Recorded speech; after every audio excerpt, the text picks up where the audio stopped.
I was the last passenger on the midnight bus, until the driver stopped to pick up someone who wasn't there. The city was half asleep, rain tapping against the windows as the bus rolled through the empty streets. It was 12:43 a.m. and I was the last passenger left. The driver, an old man with tired eyes, kept glancing at me through the mirror. I figured he was just bored, counting down his shift. We stopped at a red light near Carter Avenue, where the fog was thick enough to erase everything outside the windows. Then the bus hissed to a stop again. But there wasn't a bus stop here. The driver leaned over and pressed the button, opening the doors. The cold air rushed in, carrying the smell of rain and mud. Nobody got on. "Hey," I said, leaning forward. "Is someone there?" He didn't answer, just stared toward the open door. His face went pale. Then he whispered, "She's late tonight."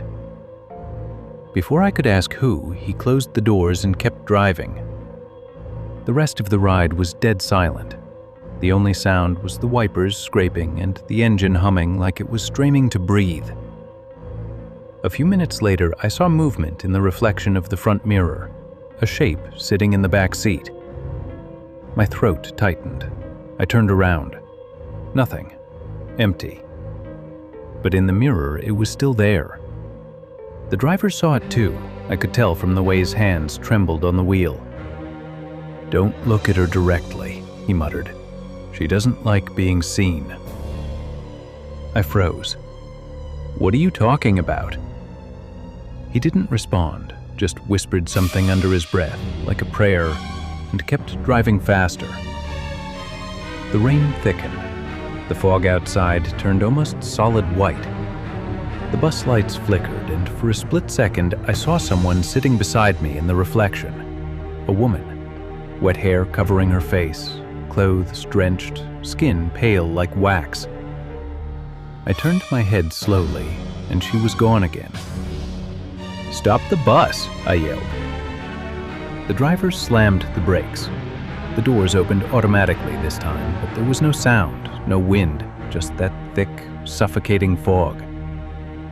"She gets off here," he said quietly. "She always does." I stood, shaking, and glanced toward the back one last time. Every seat was empty, except one. On that seat lay a wet purse. I walked over, and inside was a phone. I pressed the power button. It lit up, showing a photo of the same bus, same driver, and me, sitting exactly where I was now.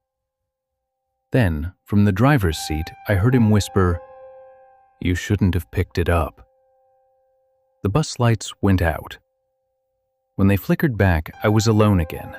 The driver was gone, the doors sealed shut. And outside, through the rain-soaked window, I could see a figure standing under the streetlight.